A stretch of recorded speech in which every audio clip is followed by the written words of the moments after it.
ask somebody about themselves and they tell you, it makes them feel proud. People love talking about themselves and their achievements. People feel good when you ask him that question. Remember, you're listening and asking him so that you get to know him properly. Remember, you're building friendship. So when you know his goals and you know what he's been able to achieve, you know him even better. Good morning, good afternoon, good evening, depending on where you're reaching us from. This is Njenga, and this is Business Debut. Remember, the purpose of this program is to help you grow your business, make profit, and affect the community positively. Once you do that, then for us, we are successful. And today, one of the major things as a business owner, you must be a master of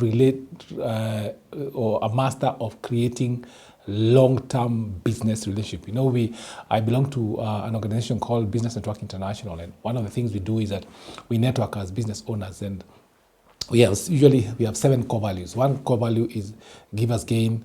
There is also building relationship. There is positive attitude, lifelong learning. There is recognition. There is accountability, and these are key. And but today I want to share, as a business owner, you need to be able to learn how to create relationships, long-term business relationships, because when you do that, if you focus more on relationship, then there is trust, and after trust, then you get business. So you cannot be a business owner and say that I am there's some guys who say I'm an introvert. It's so good to be an introvert, but remember, the more people you know, the more business you are able to attract. I'll give you an example. Safaricom right now they have more than 20 million customers. What does that mean for that? That there are 20 million people who know about Safaricom, who either use Safaricom or know about Safaricom and work with them.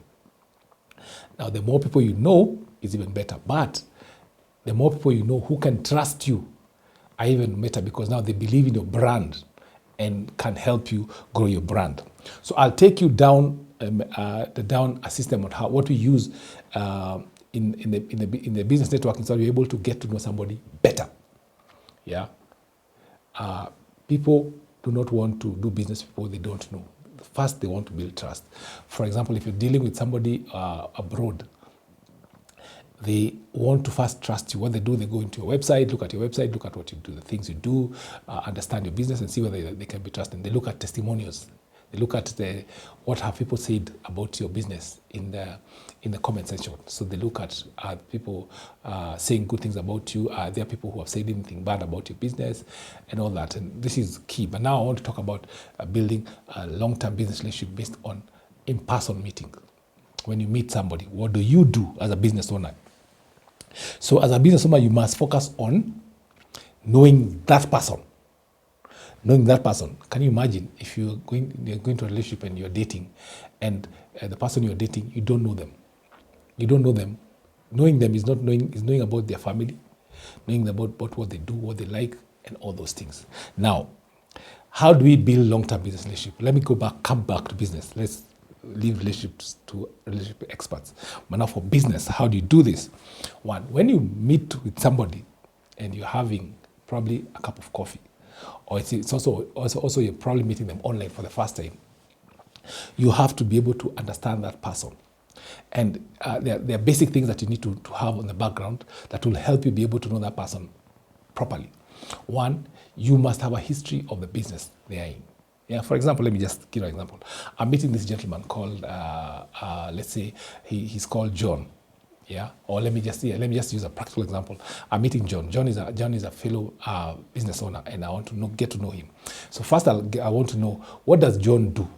I'll get to know the business name. So his business name is X amount. Maybe it's called King's Developer, for example.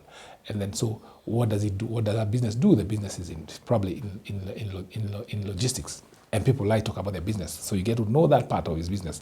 Then you want to know what is his history. Get to know his history. Basically, what are you doing? You're interviewing him to get to know him. Where have you worked before? What made you come into this business? All those things make you be able to understand John.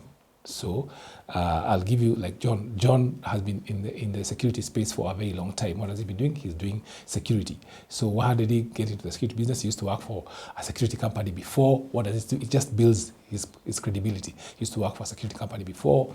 He had been trained in IT in Kenya Poly. That'd be able to help you be able to understand John properly. And so it gives you a background information about him. Why he's in the space is because he used to work in a security space in the same industry. So I get to know that. It's for me. You want to know, what do I do? I run a courier company. How do I even start running a courier company? Because I used to work for a courier company before called FedEx TMX. So that tells you, oh, this guy knows something about the industry. Okay, so you pack that first. Now, the other thing you need to know about this person is what? His personal goals. He wants to know John personally. John, is he married? Yes, John is married. Why? It's important to know he's married. And married, is he a polygamist? Is he monogamy? Yeah, he's married or he's not. So once you get to know that, it will be a point of building relationship. Remember, people care about things that are close to them. So he's married to one wife. How many kids does he have? He has, like John has two boys. Yeah.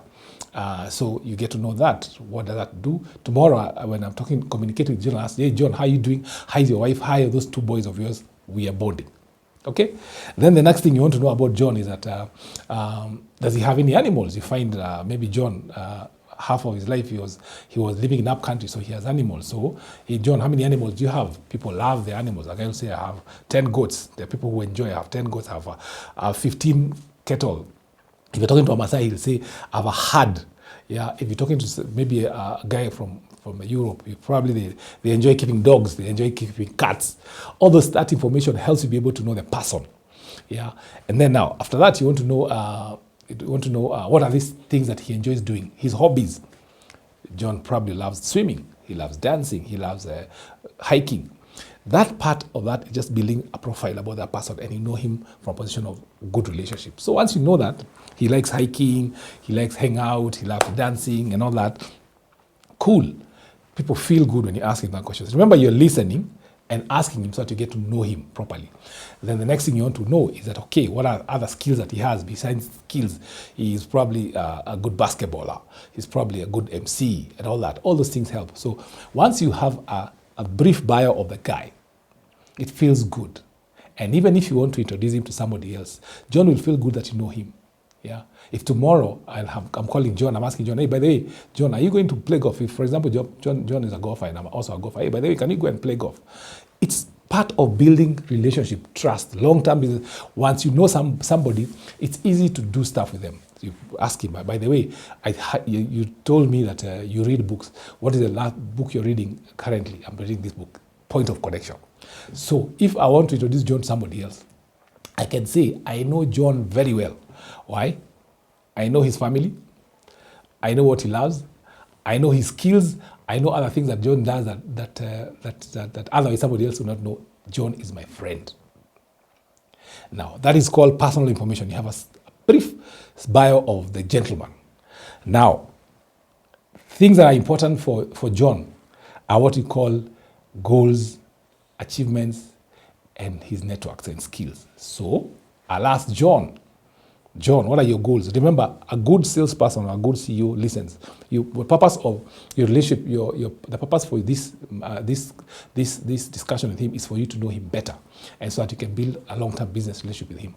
So, John, what do you want to achieve in the next 5 or 4 years or so? When you start talking about John and the things he loves to do, you're finding out that he wants to expand you look at his goals. He wants to expand his business. He wants to grow to a certain level. So once you know that, and you show him that you really care about that, you're building a connection with him, yeah. And then from that point on, then you know what are other things that he's looking at going, yeah, doing. So that's key. So we look at his goals. Then the other thing we look at is what are his achievements? The reason why we ask people about the achievement, people love talking about themselves and their achievements. For example, if I ask you, what have you done? You say, I've been awarded an X amount. In school, I was number one. I used to run, I was number one, or I used to do X, Y, Z. People love talking about themselves. When you ask somebody about themselves and they tell you, it makes them feel proud. Remember, you're building friendship.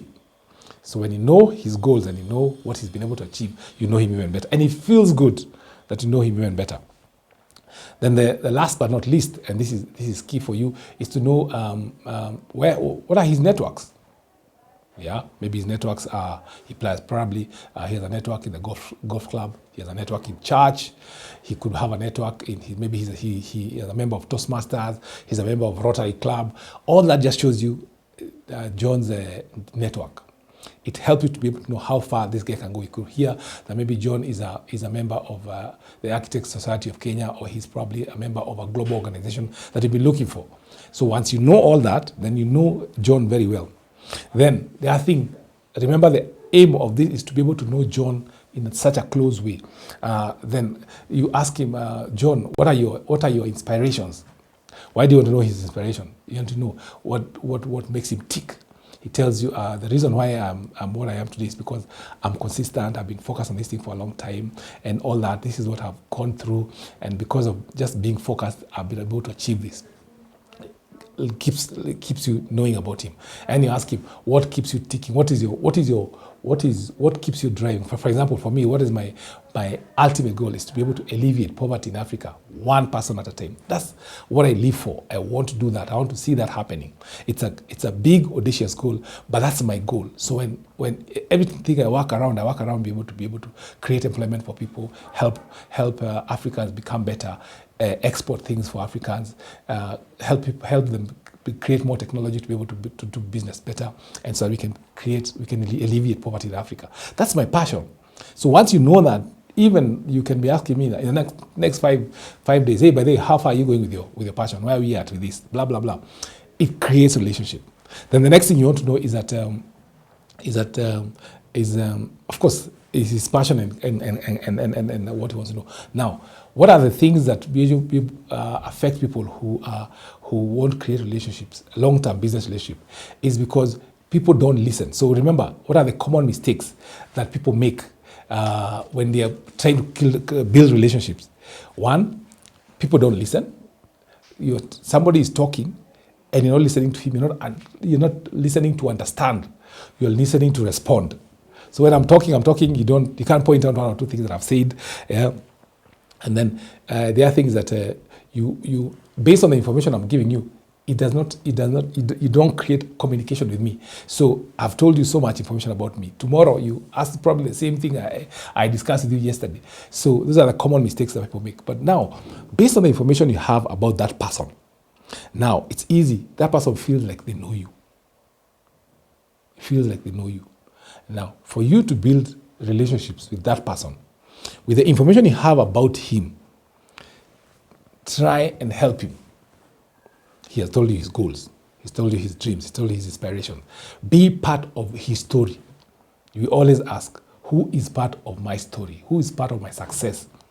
For example, there's a lady she's called Ritu Morgan, and thanks Ritu for what you've done for me. I mean, Ritu has opened doors for me, for business doors for me, because he understands my business. Now, who is in your story? Now, once you know that person and you have that information, help them. Remember what I told you, we're in an organization called BNI, it's a business networking organization. One of our philosophy is giver's gain. People want to be helped. People don't want to be sold to. People want to be helped. If I be able to help you, open a door for you, then I become your loyal customer. Because I'll always want to see how I can help you. So when you're building relationships, based on, I want to help you. Now I know about you. I know what you do. I know about your family. I know about your dogs. I know everything about you. Now it's what can I do to help you? So the next time you're calling John, you're telling John, by the way, John, there's this guy who was looking for somebody like you. Do you think is this something you can do? Let me tell you, that opens a door of trust. Yeah. So as a business owner, if you want to build long-term business relationships, remember it's people want people who care and give value. So the question you need to ask yourself, this relationship that I want to build, how am I helping that person? What value have I given to this person? And how can I be able to help them be able to become better in their area of skill? Let me tell you, when you do that, you'll be attractive. Let me just go back to Christ. What attracts us to Christ is because he says, come to me who are heavy laden. and I'll give you rest. People want to know every problem that we have in the world, Christ has the answer. So that's what makes Christianity very, very, very, very interesting. Yeah, and then there's also promise for the future. Tell you, when you die today, what will happen? You go to heaven. So I want to be in a system. I want to be in a space where it's guaranteeing me the future. So it's attractive. So that's why Christianity is attractive, because Christianity gives the person value from the onset, from the beginning. You become a good family man because you learn about relationships. You become a good father because you learn about how to take care of your children. You become a good leader because you're taught on how to become a good leader. You become a good evangelist because you learn how to share and give. You learn about forgiveness in Christ. Why? Because when you learn about forgiveness, it helps you lift your load off, because you don't carry grudges with people, because you know grudge kills you. So the same way in business, when you create relationships and you're giving back to people, you become more attractive. Great. So once again, my name is Njenga from Business Debut. The purpose of this program is to help you grow your business, make profit, and affect the community positively. Thank you, and God bless.